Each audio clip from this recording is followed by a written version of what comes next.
Bueno, continuando con nuestra materia epidemiología, vamos a desarrollar la unidad 2 que corresponden a los determinantes sociales de la salud.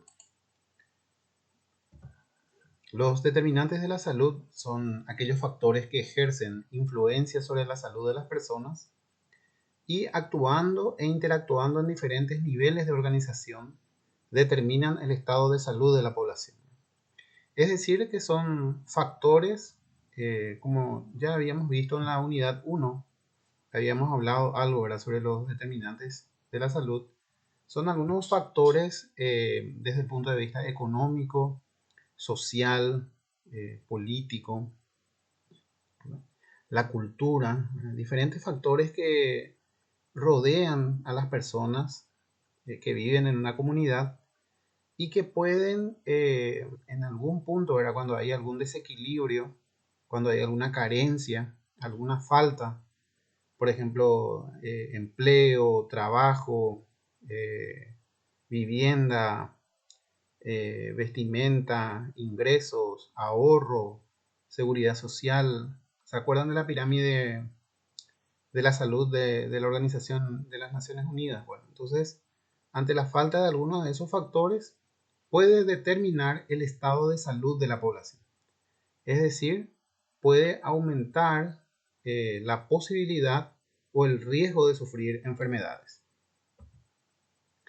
La relación entre los determinantes de la salud y el estado de salud es compleja e involucra a muchos niveles de la sociedad, abarcan desde un nivel microcelular hasta un nivel macroambiental. Entonces, los determinantes de la salud se puede dividir o categorizar en dos tipos, ¿verdad? Están los de tipo microcelular o cercanos al individuo, de tipo biológico, que está relacionado un poco a las enfermedades de tipo genéticas o enfermedades que pueden afectar a las personas, como son, por ejemplo, las autosómicas dominantes, las de tipo recesivas, o son enfermedades de tipo cromosómicas o genéticas que pueden afectar a las personas.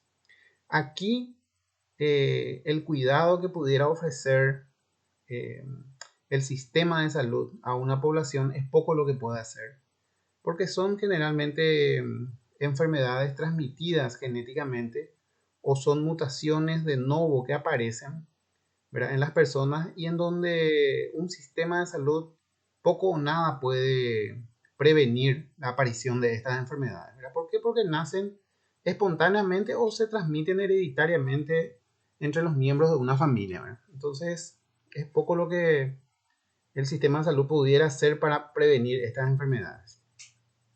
Y después están los determinantes de la salud de tipo macroambiental, en donde sí, ¿verdad? Allí entran en juego diferentes aspectos desde el punto de vista económico, social, político, ¿verdad? Todo lo que envuelve, todo lo que rodea un poco a las personas que viven en una población, ¿verdad?, de un país, de una región, de un departamento, de un estado, etcétera. Y entonces, esa relación existente entre esos diferentes factores pueden determinar la presencia o no de una enfermedad, de la aparición de una enfermedad o de varias enfermedades. Un considerable número de modelos ha sido propuesto para explicar la relación entre los determinantes de la salud y el estado de salud de la población, ¿verdad? Entonces, se han hecho modelos explicativos, se le llama, tratando un poco de explicar qué relación existe entre esos determinantes sociales de la salud y la aparición o el estado de salud de una población o la aparición de enfermedades. Entonces existe un amplio rango de determinantes de la salud, desde determinantes proximales, también denominados microdeterminantes, que, como dijimos, está asociado básicamente a características de nivel individual. Se refiere un poco entonces a mutaciones, a enfermedades de tipo hereditarias, de tipo cromosómicas, autosómicas dominantes, recesivas. Son enfermedades que aparecen, ¿verdad?, en una familia o en un grupo de población escasa y generalmente está relacionado a una enfermedad que aparece de nuevo a partir de una mutación o a través de una cadena hereditaria, vamos a decirle, de la enfermedad. Hasta determinantes distales, también denominados macrodeterminantes, que sí están asociados a variables de los niveles de grupo y sociedad, ¿verdad? Aquí sí entran en juego los diferentes factores que pueden afectar a una comunidad.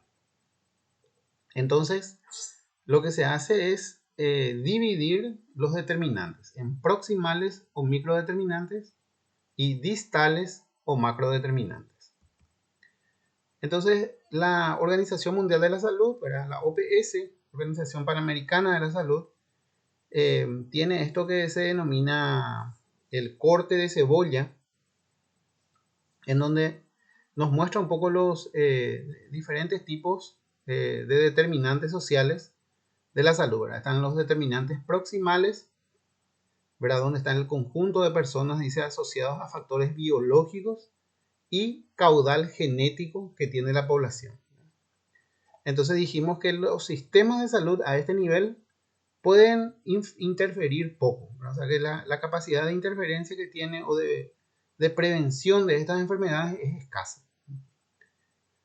Y a medida que nos alejamos del centro para afuera, vemos entonces la aparición de factores individuales y preferencias en estilos de vida, ¿verdad? Ya entran en juego acá los estilos de vida, ¿verdad? Aparecen los fumadores, alcohólicos, vida sedentaria, etcétera, ¿verdad? Entonces son ya factores individuales y preferencias en los estilos de vida que ya el hecho, ¿verdad?, de preferir ciertos vicios o ciertos estilos de vida predisponen a la aparición de ciertos tipos de enfermedades. Después aparece la influencia comunitaria y soporte social, el acceso a servicios de atención de salud, ¿verdad?, que es muy importante. La planificación de los servicios de salud, como habíamos dicho en la unidad 1, de qué tipo de servicios de salud es necesario instalar, ¿verdad?, en una comunidad, ¿verdad? A lo mejor es más importante un materno infantil, o a lo mejor es más importante una clínica, ¿verdad?, en donde si la población es altamente prevalente en casos de hipertensión arterial, diabetes, ¿verdad?, cáncer, entonces probablemente clínicas hospitalarias serían las más adecuadas, ¿verdad? Entonces, este acceso a servicios de atención de salud es muy importante. La accesibilidad es todo un tema dentro de epidemiología y dentro de lo que es la salud pública, ¿verdad? Acuérdense que la epidemiología es una rama de la salud pública, ¿verdad? Y entonces la accesibilidad en los servicios tiene muchas aristas que vamos a ir comentando, ¿verdad?, a lo largo del curso. Después, las condiciones de vida y de trabajo de las personas. Hablamos acá, ¿verdad?, de la posibilidad de que una persona tenga un buen empleo, una buena remuneración, que tiene que tener periodos de vacaciones, ¿verdad?, o de recreación, tiene que tener seguridad social, ¿verdad?, en el caso de que quede desempleado a causa de alguna enfermedad o en el caso de la maternidad, entonces el Estado pueda subsidiarle, ¿verdad?, que es lo que se denomina el seguro de desempleo. Y entonces esas condiciones de vida y de trabajo son muy importantes. Y por último, ¿verdad?, como la última, o el último punto son entonces las condiciones generales socioeconómicas, culturales y ambientales, ¿verdad?, que rodean a una población. Todas ellas entonces, a medida que nos alejamos, vamos entonces hacia los determinantes sociales de la salud de tipo distales o macrodeterminantes. A medida que nos vamos hacia el centro, entonces vamos a lo que es el caudal genético, ¿verdad?, los factores biológicos, y entonces estamos hablando más bien de los microdeterminantes o determinantes sociales de tipo proximal. Bueno, y para ir comentando un poco algunos de ellos, ¿verdad?, habla ahí de los factores biológicos y caudal genético, y ahí nos comenta un poco de la diversidad genética que existe, ¿verdad?, y que esa diversidad genética determina la aparición de ciertas patologías, de ciertas enfermedades, en donde ciertas comunidades son más prevalentes a sufrir, ¿verdad? La diferencia biológica de género, La nutrición y la dieta también es muy importante, ¿verdad? En las comunidades. Una mala nutrición, entonces, por ejemplo, la prevalencia de desnutriciones o alimentos que contienen grasas saturadas, eh, mucha glucosa, etcétera. Entonces, muchos carbohidratos, ¿verdad? Esto, ustedes saben, determina la aparición de ciertos tipos de enfermedades en la población.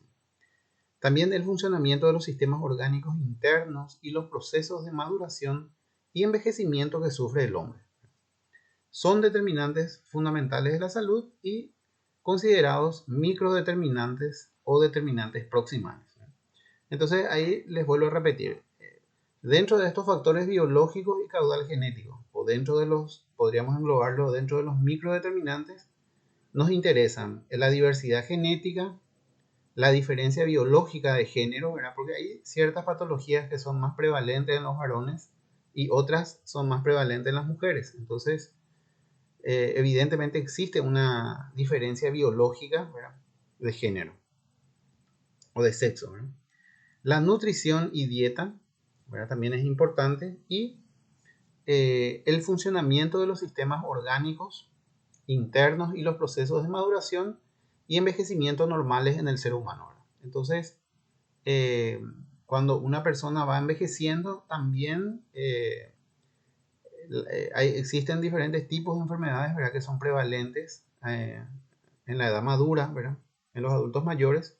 Y entonces poblaciones como por ejemplo las europeas y acá en Sudamérica, Uruguay, ¿verdad?, que tiene una población con una pirámide invertida. Entonces, cuando tiene una población, vamos a decirle, de mayoría adultos y adultos mayores, el tipo de enfermedad que ellos tratan, ¿verdad?, o sea, tratan más bien enfermedades de tipo crónicas, no transmisibles, cáncer, ¿verdad?, los reumatólogos. Entonces, todas las especialidades también van variando, ¿verdad? O sea, que requieren más de cardiólogos, probablemente endocrinólogos, oncólogos, eh, eh, personas que estudian gerontología, etcétera, ¿verdad? Y también los establecimientos de salud, la infraestructura, ¿verdad?, debe ser adecuado para este tipo de pacientes. Sin embargo, si nosotros tenemos una población joven, ¿verdad?, entonces tenemos que enfocarnos más, ¿verdad?, en tener especialistas en el área de pediatría, en el área materno-infantil, ginecobstetras, pediatras, infectólogos, ¿verdad? Más bien va a haber enfermedades de tipo infecciosa, no tanto enfermedades de tipo crónica, ¿verdad?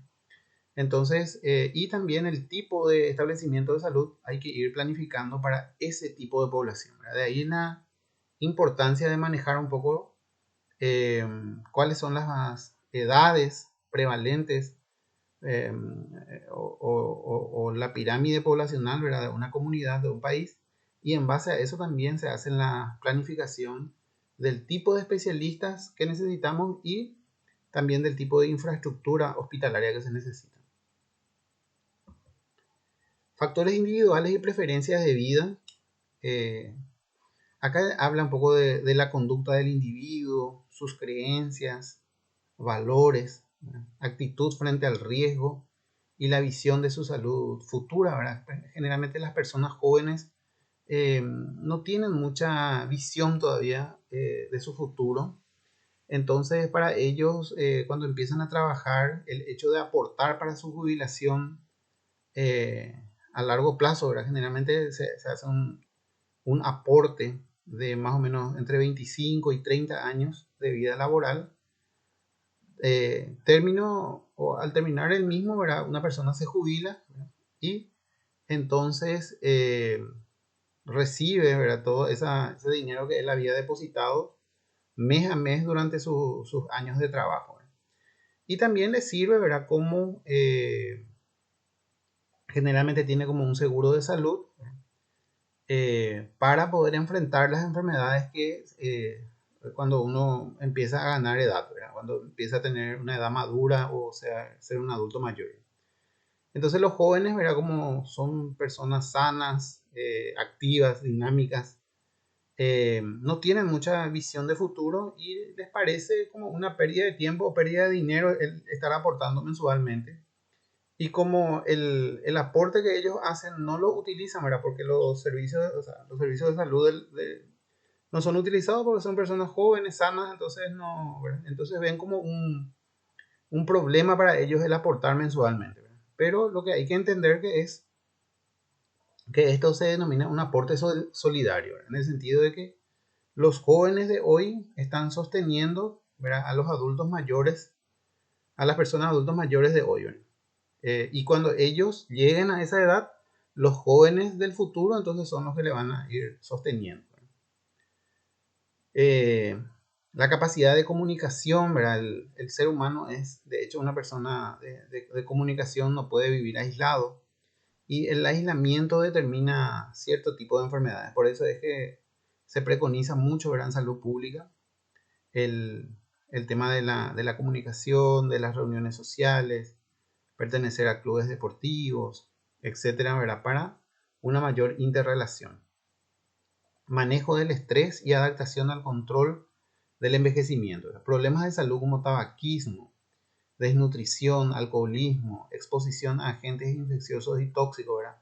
Dependiendo del trabajo que uno tenga, ¿verdad? A lo mejor trabaja en alguna fábrica, en alguna mina, y en alguna mina, ¿verdad? Y de extracción de metales pesados, entonces puede estar expuesto a ciertos gases o a ciertas sustancias tóxicas, ¿verdad? Que pueden determinar una enfermedad, ¿verdad? Por ejemplo, las personas que hacen pozos, ¿verdad? O cavan túneles, ¿verdad? Generalmente están expuestos a una patología que se llama silicosis, ¿verdad?